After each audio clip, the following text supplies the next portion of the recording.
Well, after that little adventure with the path coming up, what happened, it's quite expensive to put in a cement path. Labour and materials, it is actually quite expensive, so we tried to do the easy way, and that was to do what is often done, and what you can see here, which is and I've gone off, just to illustrate the point, I've gone off there, 2 strips of concrete and grass in between, and keeping it as narrow as we thought we could get away with. Well, it works, and then until it doesn't. And then when we came in today, when I was bringing Nana and the girls home, there was the carabao was in the way, and it's on a line on a rope, and the rope it went across the road, and the rope then becomes stretched across, so you can't go until the carabao moves back in the direction of where it's tethered. And this is where we got stuck. Fortunately, it wasn't as deep a trench on that left hand side, so I was able to pull back until I got onto the concrete again and drive out of it. But we've had so much rain that the land, which is unusual, has been unable to get rid of it, been unable to drain it off. And this is the bridge that we're going over now. Has been a raging torrent under there. It's actually eased off a little now, but it's still very high, and it's coming from the rice fields. So back up this concrete strip, and then we're back in at the deep end with the mud. So it's probably as boring listening to stories about the mud as it is dealing with it. You can see that it's still pretty awkward.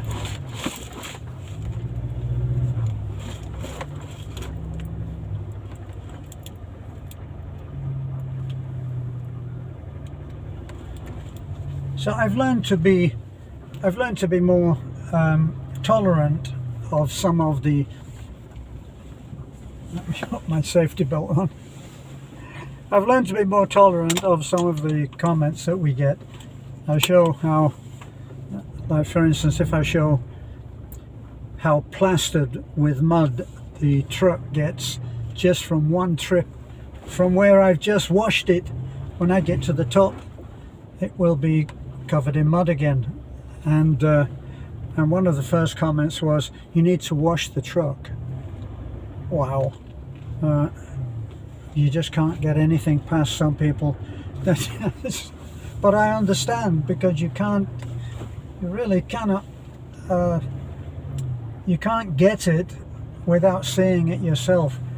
And when I was stuck there, couldn't go up, and it was churning all of the mud up, I actually started to let it drift back, and when it had drifted back far enough, I put my foot on the brakes, and the clay is so slick that nothing happened. It just appeared to go back and just keep on going back.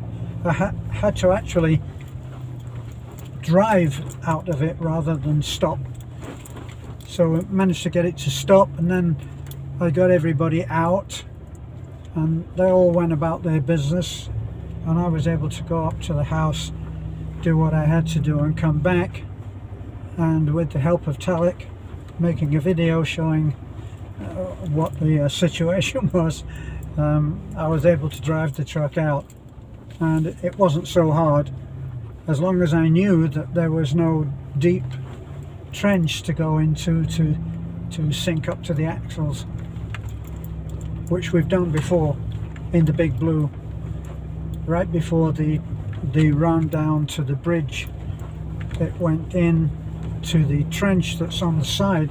which supposedly is for drainage, high water drainage, but it was too deep and we slid over into that. I did, and down, so that the underneath it actually bottomed on the high part, just on the edge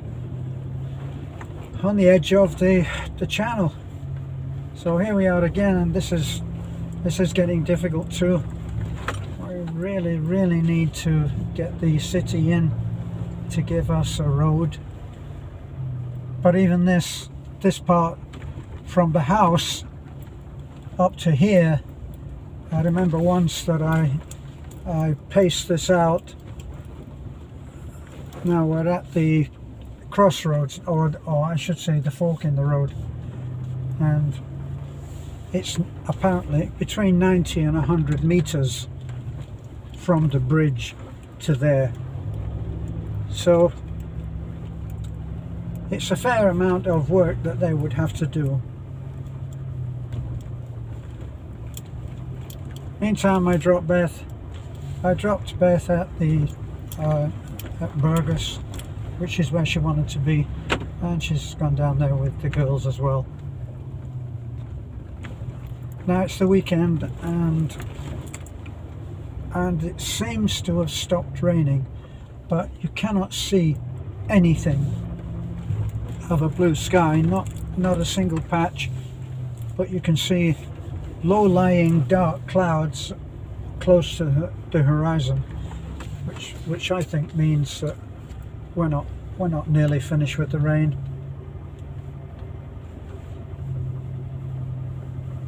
One thing I know about coming from Manchester in the UK is rain.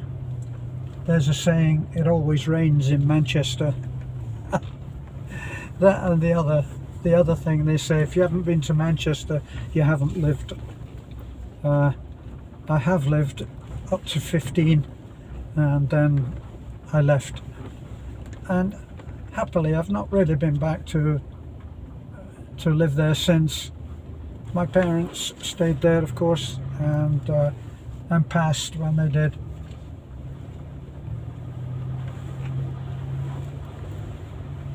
See, if you're looking now at the road, the water just cannot go anywhere, so it just sits there, and trucks pass through it, including mine, through it, motorcycles pass through it, and every time they do, they churn the bottom of those little pools up more, and it becomes mud, and it becomes treacherous.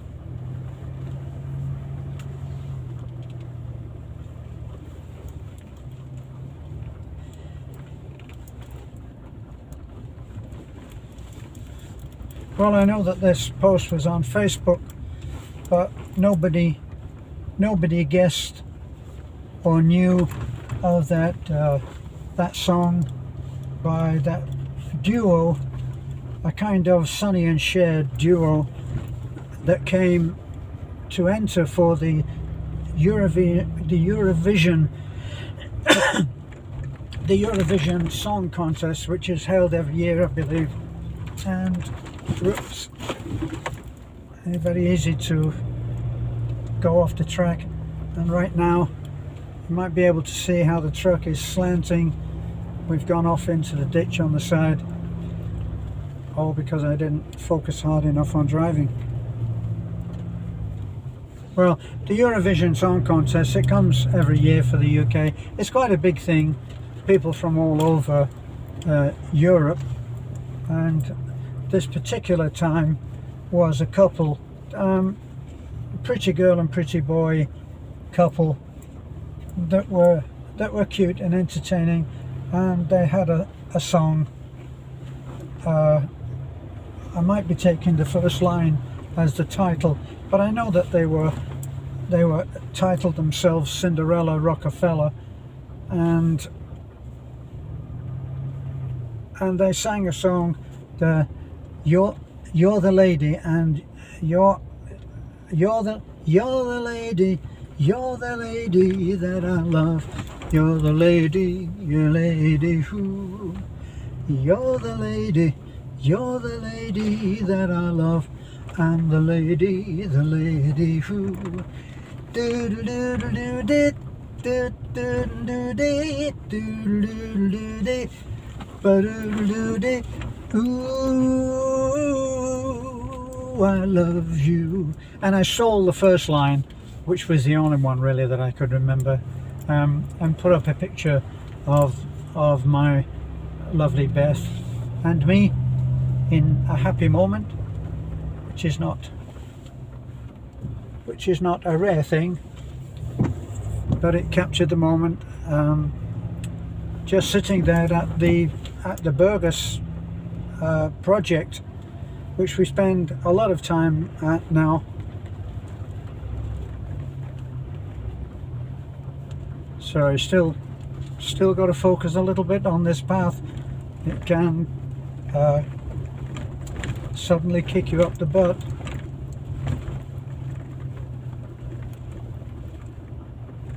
But that little getting stuck caused a little fault in the Raptor to surface. We got stuck at a very steep part of the path. Got the last part of the path going up to the house. I got stuck, and as I was revving the life out of it to try to get it to move, which it wouldn't, it read on the dash, on the little, there's a little computer window on the dash for some of the goings on.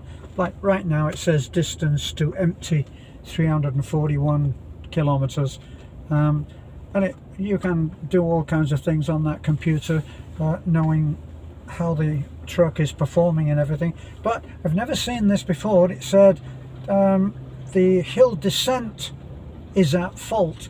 Now I didn't put the hill descent on, which I've now done. It says hill descent control ready. Well, it was on and supposed to be ready when we were stuck there, but as I tried to actually accelerate out of the mess, it said that it was at fault, or hill descent aid needs servicing. So that's something that I'll have to get them to look at when we next take the truck in for servicing. Which is funny because I put a little video up a couple of days ago saying how very pleased we were with the Raptor, that it's a joy to drive, and it is such a great truck. For me, the best thing I ever owned, most fun to drive. So I really have no complaints, but it would have been nice if I didn't see that there was something in the computerized system that is at fault. So we're going to be close to the road very, very soon. So you can see that the road is still a mess.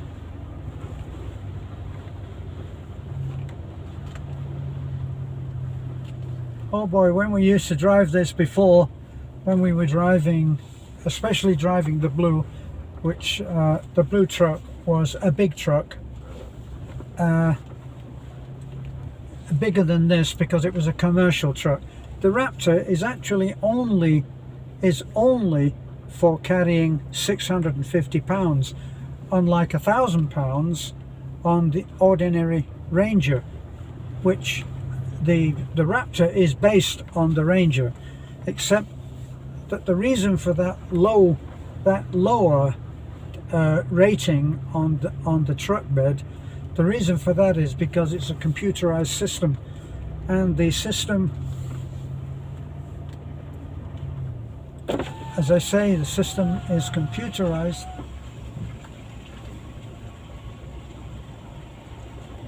Why didn't you come? Happy New Year.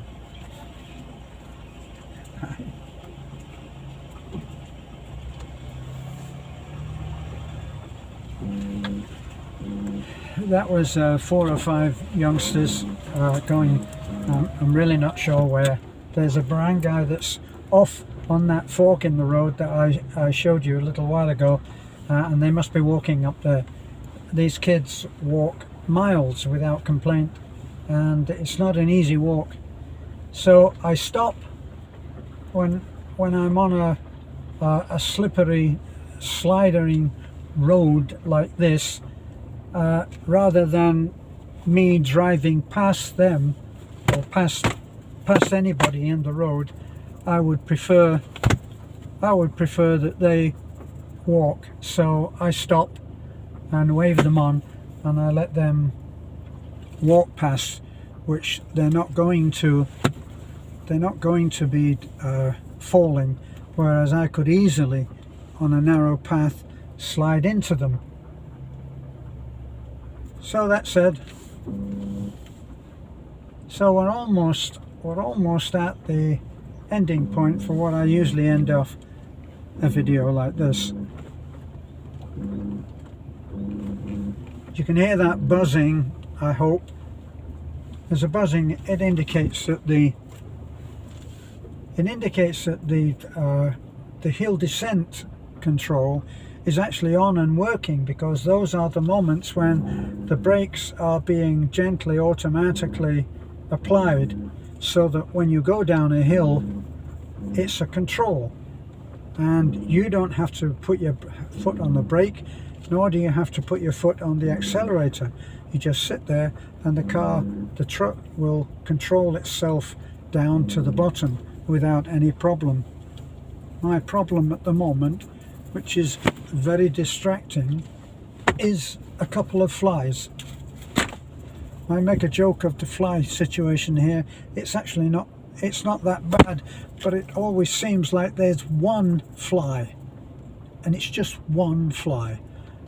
Right now I've got 2 flies, so I'm being blessed.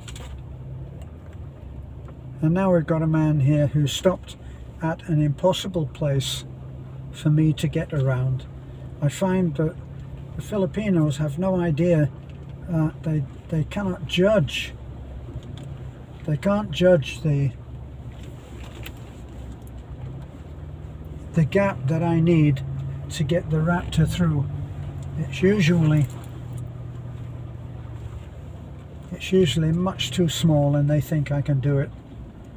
We'll let this young man through. He's gone the other way.